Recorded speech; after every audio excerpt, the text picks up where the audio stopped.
Hallöchen ihr Lieben und willkommen.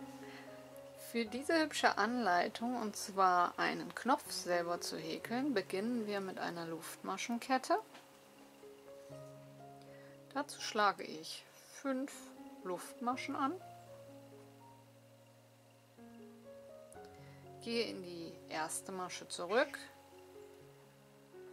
und schließe das Ganze zur Runde. So, dann haben wir ein kleines Löcksken. Und dieses können wir jetzt umhäkeln, indem wir mit einer Luftmasche beginnen und ungefähr eine Masche mehr, 6 feste Maschen, um dieses eine Löcksken häkeln. Ihr müsst hier auch nicht mitzählen, sondern einfach nur einmal rumhäkeln. Ob ihr jetzt mehr oder weniger Maschen benötigt, das ist dann hier vollkommen egal. Wenn ihr einmal rum seid, schließen wir mit einer Kettmasche wieder in der ersten Masche und haben natürlich jetzt immer noch ein kleines Loch in der Mitte. Und nun gehen wir wieder durch das Loch für die nächste Runde, holen den Faden und ziehen ihn etwas höher und maschen ihn ab. Hier könnt ihr euch am besten einen Marker setzen, zumindest diejenigen, die sich schwer tun, Anfang und Ende zu unterscheiden. Und dann häkeln wir auch hier einfach fleißig einmal rum, ziehen dabei den Faden halt ein wenig höher.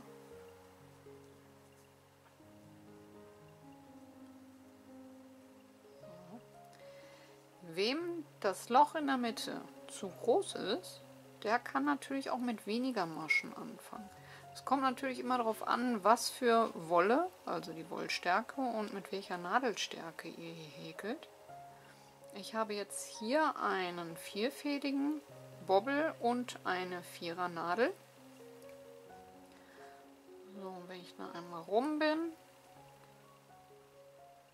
schließe ich wieder mit einer Kettmasche und dann sieht es auch schon so aus. Also es kommt auch immer darauf an, wie groß der Knopf werden soll. Da das Ganze schnell geht, könnt ihr natürlich für euch das auch erstmal ausprobieren. Also ist klar, so kleiner die Nadel und dünner die Wolle, umso kleiner wird dann auch der Knopf. Ihr seht ja schon ungefähr am Anfang, in welcher Größenordnung ihr euch dann ungefähr befindet. Und man kann das eigentlich recht schnell einschätzen, ob man doch lieber nochmal neu anfängt auf eine kleinere Nadel. So. Wieder eine Kettmasche.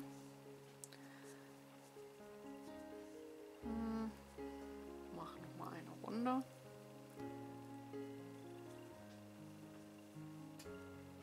Kommt ja auch darauf an, wie dick der Knopf werden soll. Wenn ihr natürlich eine sehr dicke Jacke häkelt, die auch recht schwer ist, dann braucht ihr auch einen recht großen und festen Knopf, der sich nicht gleich überlegt, wieder abzuhauen. Und dann, ja, also hier kann man keine speziellen Angaben machen, möchte ich euch damit einfach sagen. Da probiert man dann einfach aus, welche Wolle und Nadelstärke man nimmt, wie viele Maschen man anfängt. Ich zeige euch einfach nur die Technik, wie es funktionieren würde. So. Und ich möchte das so jetzt auch lassen. Ich möchte auch dieses Löcksken in der Mitte haben, weil da werde ich mir nachher eine Perle reinsetzen. Und das Problem ist ja, wenn die Perle nachher zu weit rausguckt, dann bleibe ich nachher irgendwie zum Beispiel am Ärmel oder sonst wo hängen. Und das möchte ich natürlich vermeiden. Daher habe ich jetzt hier bewusst mir dieses Loch gelassen, wo ich die Perle nachher drin fixiere. Würde ich natürlich jetzt einen Zoom-Knopf haben wollen in dieser Größe, dann würde ich wahrscheinlich mit, ich sage jetzt mal, 3 Maschen anfangen. So, und zum Schluss könnt ihr euch dann aussuchen, ob ihr dann nochmal mit einer Luftmasche beginnt und dann zum Beispiel mit einem verdrehten Rand. Das finde ich immer sehr schick. Nochmal einmal herum häkelt.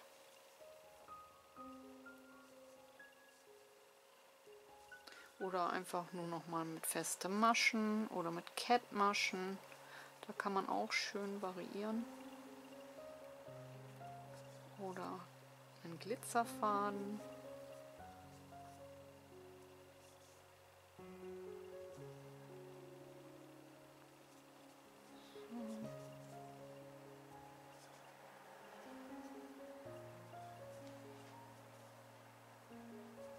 Also mit diesem verdrehten Rand bekomme ich natürlich jetzt hier, Moment, mal schauen, ob das so im Bild seht, das sieht natürlich genial aus, finde ich persönlich.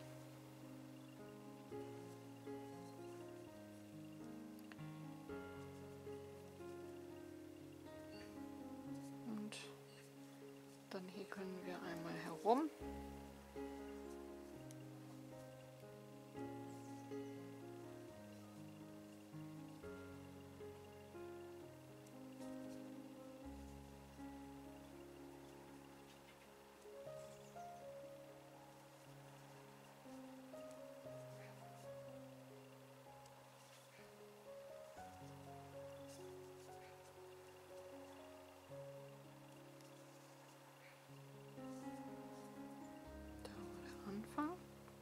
Hier war natürlich jetzt der Vorteil gewesen, wenn ich mir einen Marker gesetzt hätte. Aber man sieht es eigentlich recht gut. Also hier ist das erste Knötchen, wo ich die erste Umdrehung gemacht habe. So, und kurz davor höre ich dann auf, steche ein und mache mit einer Kettmasche dann ganz normal das Ende.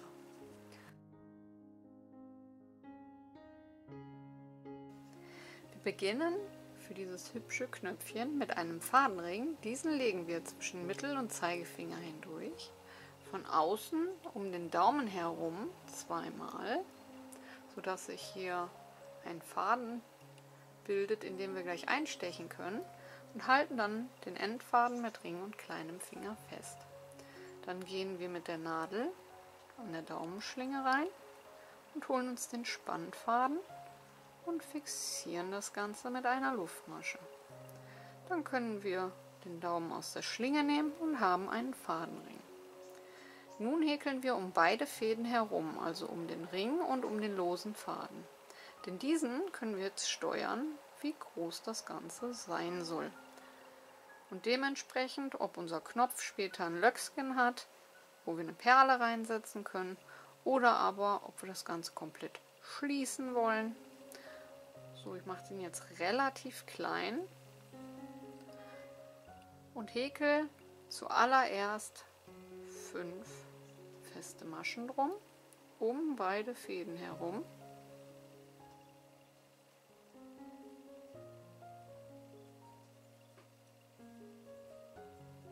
So. Wenn ich die habe, dann ziehe ich das Ganze einmal so ein bisschen zu und sehe schon, okay, da fehlt noch was, also mache ich nochmal eine 6., eine 7. und sogar eine 8. Und dann bin ich auch schon rum und schließe mit einer Kettmasche. Ein kleines Löckskin müsst ihr euch ja aber noch lassen, denn da häkeln wir jetzt durch, um überhaupt diesen festen Knopf entstehen lassen zu können. Und das ist ja auch einfach noch viel zu wabbelig. Und dazu steche ich jetzt wieder in der Mitte ein, hole den Faden und ziehe diesen etwas hoch, damit ich jetzt nicht komplett diese Maschen hier zusammenziehe und zerknautsche. Und häkel auch hier einfach herum, ohne mitzuzählen, bis ich einmal rum bin. Selbstverständlich solltet ihr euch hier den Marker setzen, zumindest diejenigen, die sich noch sehr schwer tun, den Anfang wieder zu finden. Dann häkel ich jetzt einmal einfach rum.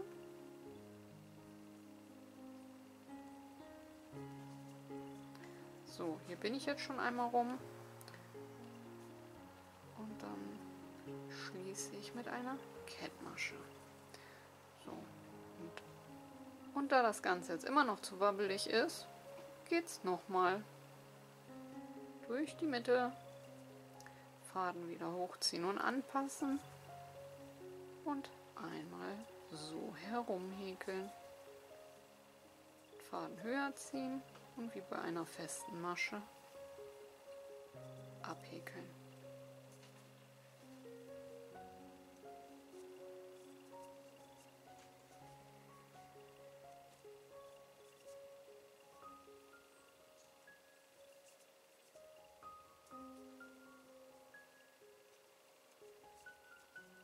So, und wenn ihr so langsam für euch sagt, der Knopf wird fest genug, dann könnt ihr den Fadenring zuziehen, wenn ihr denn dann keine Perle einsetzen wollt.